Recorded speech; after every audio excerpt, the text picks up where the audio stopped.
समझेंगे सबसे पहले कि सबसे पहले ये पेरेटो को देखा जाता है। पेरेटो को सबसे पहले देखा जाता है और देखने का जो श्रेय आता है पेरेटो को, वह 1848 ईस्वी से 1923 का दौर देखा जाता है। यानी कि पेरेटो को सबसे पहले पेरेटो को हम तीसरा रखेंगे और 1848 से लेकर 1923 का ये दौर देखा जाता है। दूसरे स्थान पर आते हैं मोस्का, और दूसरे स्थान पर मोस्का यानी कि ये हो जाते हैं जो है कि 3 होते हैं पहले, तो आप 3 ले लीजिएगा। सेकेंड में क्या हो रहा है 4 आ रहे हैं, तो 4 यानी कि मोस्का को लेंगे। और मोस्का 1858 से लेकर यानी कि 1858 से लेकर 1941 के दौर तक इन्हें जो है कि 1941 के दौर में मोस्का का ये समय क्रम देखा जाता है एंड जो है कि माना जाता है। तीसरे पॉइंट पर आते हैं, मिसेल्स आते हैं, और मिसेल्स को कितना स्थान पर रखा जाता है, दूसरे स्थान पर। यानी कि फर्स्ट ये हुए, सेकंड ये हुए और थर्ड ये हो रहे हैं। ठीक है, मिसेल और मिसेल का समय काल जो देखते हैं मिसेल्स को कि 1876 से लेकर 1876 से लेकर 1936 के दौर, 1876 से लेकर 1936 के दौर तक इन्हें मिसेल्स को देखा जाता है। सीराइट मिल्स का बातें आती हैं। 1960 से लेकर 1962 तक 1916 से लेकर 62 के दौर में इन्हें जानते हैं। तो फर्स्ट, सेकेंड, थर्ड और ये फोर्थ हो जाते हैं। इसका मतलब कि हमने आपके सामने ये पेरेटो को सबसे पहले रखा, सेकेंड नंबर पर मोस्का को रखें, थर्ड नंबर पर मिसेल्स को रखें और सीराइट मिल्स को फोर्थ नंबर पर रखते हैं। ऑप्शन में जो है 3, 4, 1 जो है कि इस प्रकार से दिया है, तो इसका आंसर क्या हो जाएगा, बी हो जाएगा। यानी कि जो वेस्टर्न थिंकर होंगे उनके समय काल क्रम अगर याद रहेगा तो कालानुक्रम जो पुट होंगे वह अच्छे से हम टेकअप कर पाएंगे भाई। ठीक है, चलिए नेक्स्ट क्वेश्चन आ रहा है। ये भी जो है व्यवस्थित करना है, तो व्यवस्थित करना है तो सबसे पहले हमें देखना होगा कि ये दौर जो आ रहा है कि बेल्शविक क्रांति कब हुआ, शुद्धाचार्यवादी और खादी जिसे प्यूरिटन क्रांति कहा जाता है, चीनी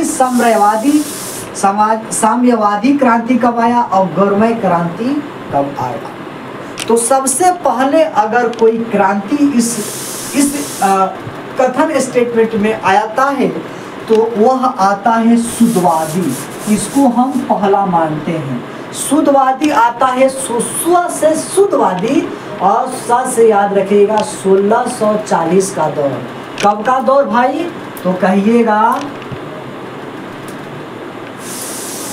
कि 1640 ईस्वी में ये शुद्धाचारवादी प्यूरिटन क्रांति आया। डन हुआ। सेकेंड नंबर पर हम देखते हैं गौरमय क्रांति आती है और गौरमय क्रांति को हम दूसरे स्थान पर रखते हैं। यानी कि गौरमय क्रांति 1688 के दौर में, यानी कि 1640 यहाँ चल रहा है तो 1648 यहाँ पे आप रख लीजिए। दूसरा हुआ। अब तीसरे स्थान पर बेल्शविक क्रांति की हम बात करते हैं, जो आता है कहाँ, जो आता है ये तीसरे स्थान पर 1970 का दौर, 1917 में ये आया हुआ था। और चीनी साम्यवादी की जब बात आती है तो इन्हें चौथे स्थान पर रखते हैं। 1949 में 1949 में ये चीनी साम्यवादी क्रांति आया। और चीनी साम्यवादी जो क्रांति आता है तो हम देखते हैं कि इस चीनी साम्यवादी क्रांति 1949 के दौर में आया। लेकिन फला फूला आप देखते हैं कि जो फला फूला किस प्रकार से है आज के दौर में। तो सबसे पहले हम यहाँ मिलान करते हैं कि 2 4 1 3 2 4 1 3, यानी कि राइट आंसर इसका हो जाएगा ये। गुड है, अच्छी बात। आगे हम देखते हैं नेक्स्ट क्वेश्चन पर, जो ये भी कुछ व्यवस्थित करना है। और ये तो ललन टॉप क्वेश्चन है उत्तर प्रदेश पीजीटी का। उत्तर प्रदेश पीजीटी का यह महत्वपूर्ण क्वेश्चन है और सवाल भी पूछता है, ललन टॉप सवाल पूछता है। सवाल क्या है आइए देखते हैं। कहता है व्यवस्थित करना है कि उदारवाद सबसे पहले देखा जाता है समाजवाद, अराजकतावाद या प्रत्यक्षवाद। तो सबसे पहले उदारवादियों की यहाँ पे भरमार लगती है। तो सबसे पहले उदारवादी अगर आते हैं तो उदारवादी को आप जो है कि फर्स्ट स्थान मानते हैं, तो ये फर्स्ट हो गया। उसके बाद जो देखते हैं अराजकतावादी आते हैं, जैसे हम गांधी जैसे व्यक्तियों को मद्देनजर रखते हैं। तो सेकंड में आ जाते हैं कौन, अराजकतावादी आ जाते हैं। ठीक है, तीसरे आधार पर जो हम देखते हैं समाजवादी, तीसरे स्थान पर आते हैं समाजवादी, तीसरे स्थान पर आ जाते हैं। और चौथे स्थान पर आते हैं, यानी कि 3 को अगर हमने नॉमिनेट कर लिया तो सब क्लियर हो जाएंगे। ठीक है, तो अब देखते हैं कि इस व्यवस्थित क्रम को उदारवाद का आशय हम क्या मानते हैं, संकल्पना क्या है, पहले इसको हम देख लेते हैं। तो 1 2 3 4 इस प्रकार से होता है। तो 1 2 3 4 यानी कि बी आंसर हो गया। अब इसका मतलब ये कह रहा है कि उदारवाद से आप क्या समझते हैं। गांधी को उदारवादी भी मानते हैं, अराजकतावादी भी मानते हैं, क्योंकि वो राजहीन क्षेत्र के लोग या आइडियोलॉजी रखते थे। उदारवाद का संकल्पना आप स्वतंत्रता से समझिए। स्वतंत्रता से यानी स्वतंत्रता के विचार से संबंधित उदारवाद है।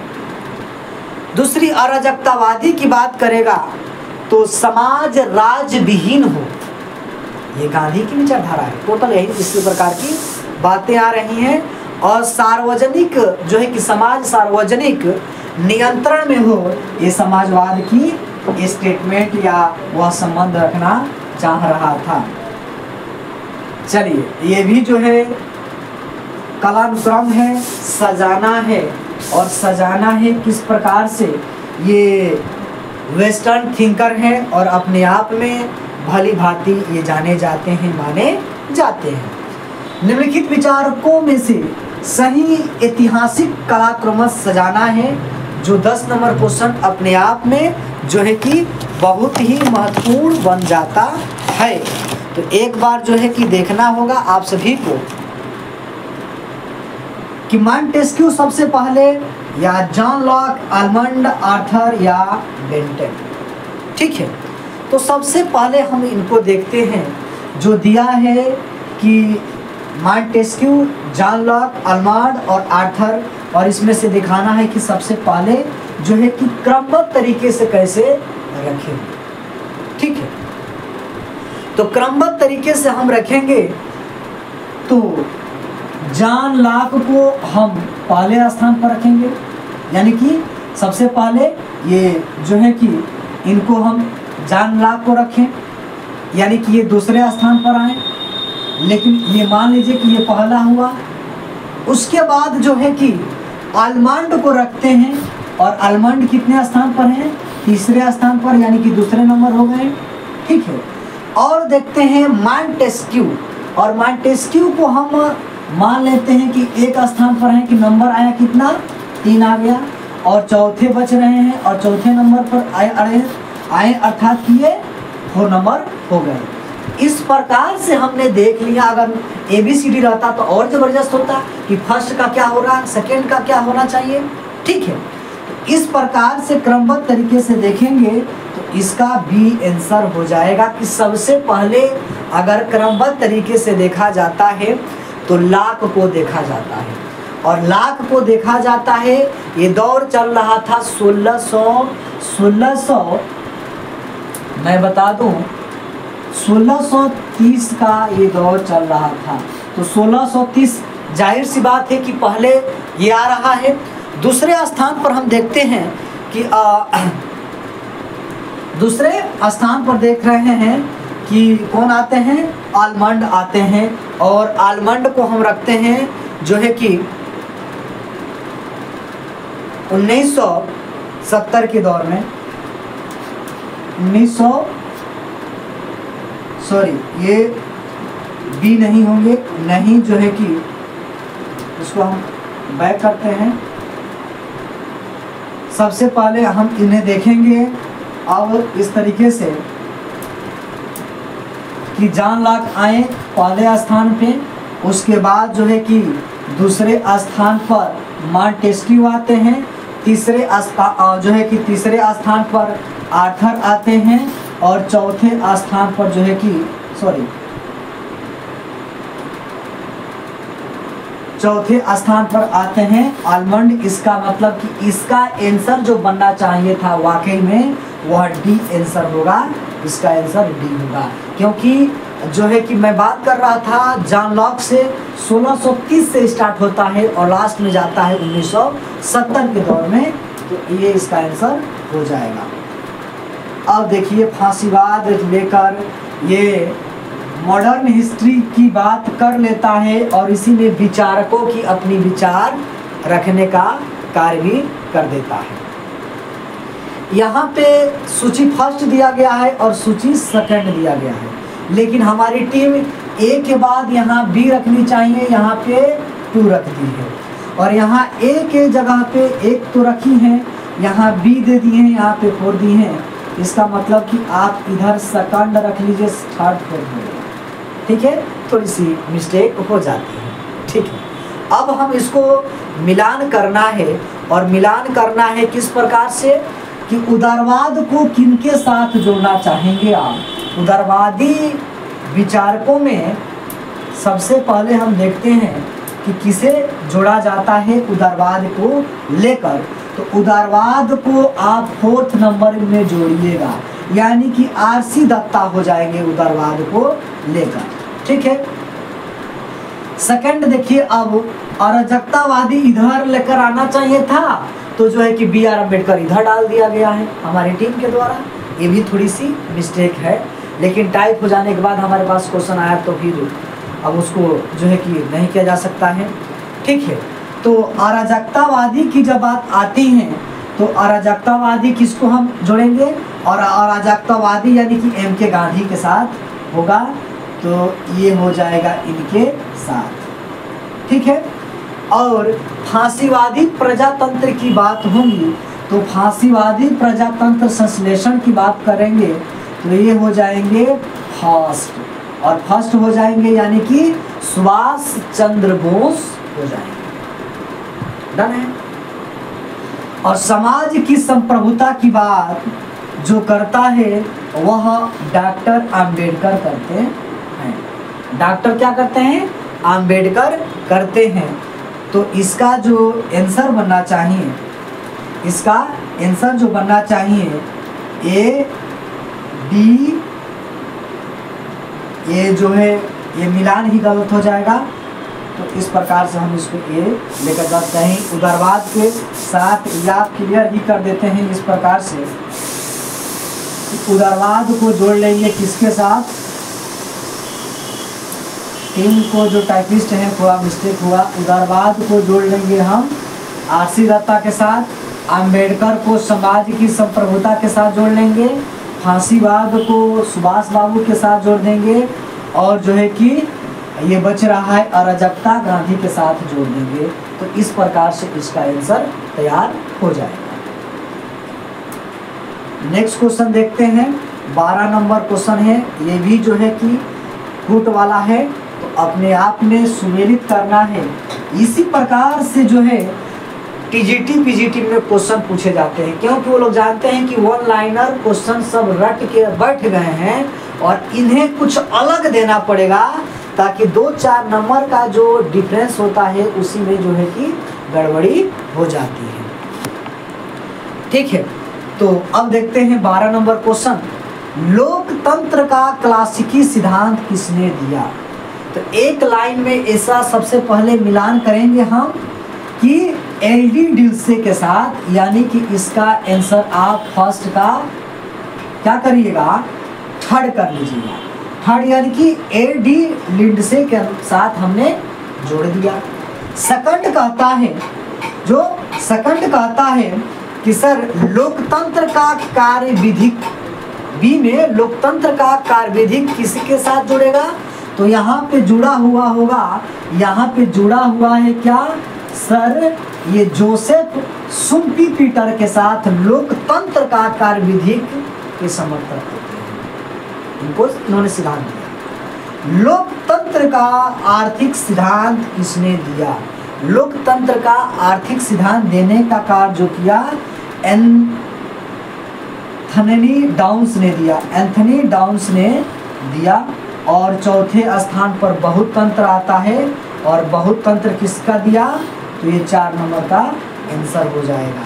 तो हमको मिलाना होगा, हमको मिलाना होगा। तो इसका आंसर पहले हम मिलाएंगे किसको? तो फर्स्ट का 3 के साथ। तो फर्स्ट का 3 के साथ कहाँ मिल रहा है?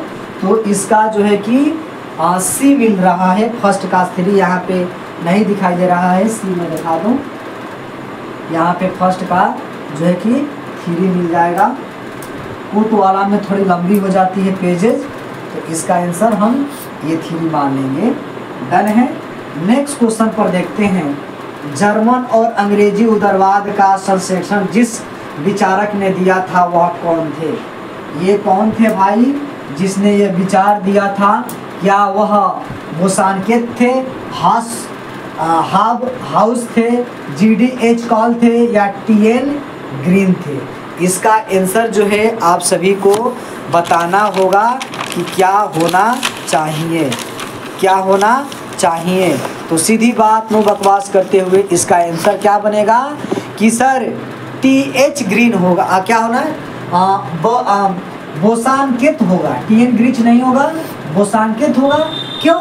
क्योंकि ये जर्मन और अंग्रेजी उदारवाद के संश्लेषण के विचारक माने जाते हैं, जिन्हें हम क्या बोलते हैं? बोसानकेत के नाम से जानते। ठीक है, आगे की बात हम देखते हैं। नेक्स्ट क्वेश्चन, और ये क्वेश्चन जो है बहुत दमदार है और ये कई एग्जाम्स में जो है कि पूछे गए हैं, इसलिए हमारा मन नहीं माना कि हमने सोचा कि आपके पास जो है कि यह कंटेंट लाना जरूरी होगा। सवाल है, और सवाल कहता है कि वास्तविकता का सिद्धांत जिसने दिया, कौन से राजनीतिक वास्तविकता का सिद्धांत नहीं है इसमें से, यानी कि निम्नलिखित में से कौन राजनीतिक वास्तविकता का सिद्धांतकार नहीं है? ये पूछ रहा है कौन नहीं है, और बाकी तो सब हैं। तो कौन नहीं है ये हमें को देखना होगा, ये हम सभी को देखना होगा। तो देखते हैं। केनेथ वाल्टेज होगा, नॉर्मैन होंगे, और मॉर्गनथाउ होंगे, कि जोसेफ ग्रेको होंगे? तो इसका आंसर जो है, इसका आंसर जो बनना चाहिए उसका आंसर नॉर्मैन एंजल का होगा। नॉर्मन एंजल आखिरकार कैसे एक आइडियोलॉजिस्ट थे, कैसे विचारवादी नेता थे, थिंकर थे? तो कहा जाता है कि सर ये यथार्थवादी, या कहूँ तो कहा जाता है वास्तविकतावादी विचारक माने जाते हैं।